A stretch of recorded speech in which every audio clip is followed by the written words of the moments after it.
Kia ora everyone, Murray here. Now look, we're still in lockdown. Looks like we're going to be in lockdown for a little while longer. So I thought I would take the opportunity to read you a few stories. I think I'll read these stories just for the fun of reading the stories, rather than always thinking about, do we need to do some writing afterwards? So I hope you can sit back and relax and enjoy the stories. Now look, the first one relates to a book I read to you quite a few months ago.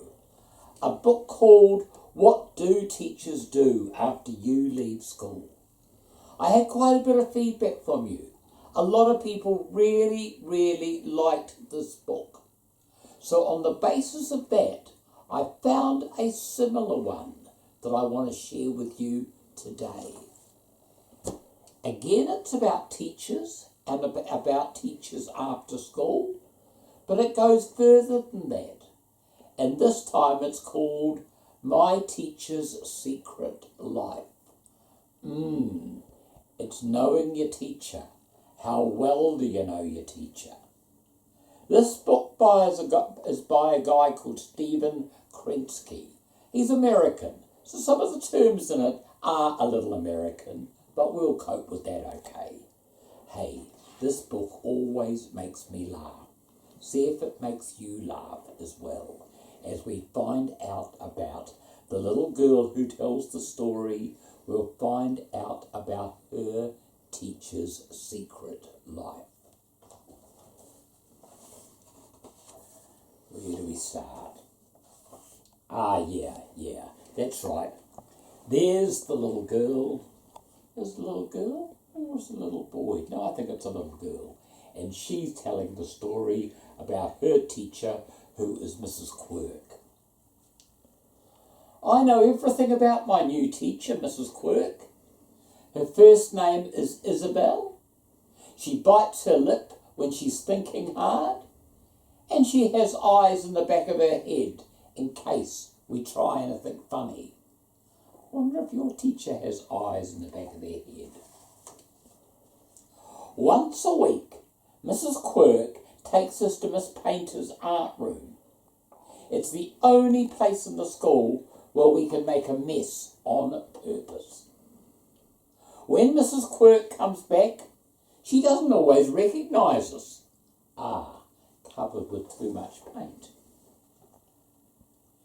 Every day at 3 o'clock, Mrs. Quirk says goodbye to us, just like your teacher does. She doesn't have to leave though, because she lives at school with all of the other teachers. Oh, that's an interesting idea. I can imagine what happens after we're gone. First, Mr. Crumple, the caretaker, leads a rubbish patrol through the halls. Rubbish, he says, is no one's friend. Then the gym teacher, Miss Whistle, makes everyone do exercises. Mrs. Quirk stands in the back because she has trouble touching her toes. Oh, I can relate to that. All that running round makes the teachers hungry. The cafeteria staff cooks their meals, putting stuff together from the lunchtime leftovers. Potato puff soup and macaroni bread show up a lot. While the teachers eat, Mr. Stern, the principal, I love that name, watches carefully to make sure that everyone behaves. All those teachers misbehaving, eh? After dinner, the librarian, Mr. Peruse, reads stories aloud. Miss Painter covers her eyes during the scary parts, but nothing frightens Mrs. Quirk. But she makes faces if the story gets too mushy. Later, the teachers return to their rooms. They all keep pyjamas and inflatable mattresses in the bottom left desk drawer. You know, the one that locks with a key. Sometimes the teachers have pillow fights in the hall. Mrs. Quirk swings her pillow like a baseball bat. The flying feathers usually make her sneeze. You're getting a picture in your mind? At bedtime, Mrs. Quirk washes her face, brushes her teeth, and sings a lullaby to our goldfish. Sometimes she makes shadow animals in the moonlight before she falls asleep. Lately, though, I've been wondering if I know Mrs. Quirk so well after all.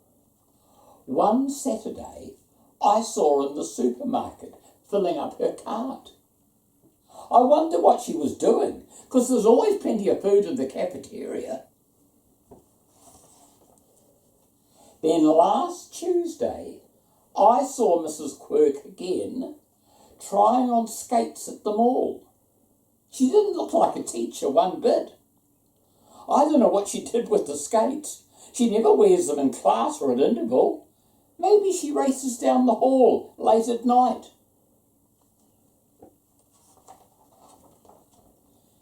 Yesterday was my biggest surprise yet. I saw Mrs. Quirk in the park with a strange man and a girl. The girl looked like Mrs. Quirk, just younger. The strange man even put his arm around Mrs. Quirk. She didn't seem to mind. I've been watching Mrs. Quirk extra carefully ever since. In class, she acts just the same. She still knows who pushed who first and who tracked in all the mud from the playground. And she still bites her lip while she's thinking. Mrs. Quirk must figure she has everyone fooled, but not me. I know Mrs. Quirk has a secret life. I just wonder, when will the other teachers get suspicious? I love that book. Always makes me laugh. My Teacher's Secret Life. Yeah, it's a bit crazy, isn't it, Ned? But this is very typical of kids thinking about their teacher. Wonder what you think about your teacher. Anyway, hope you enjoyed it. Thanks.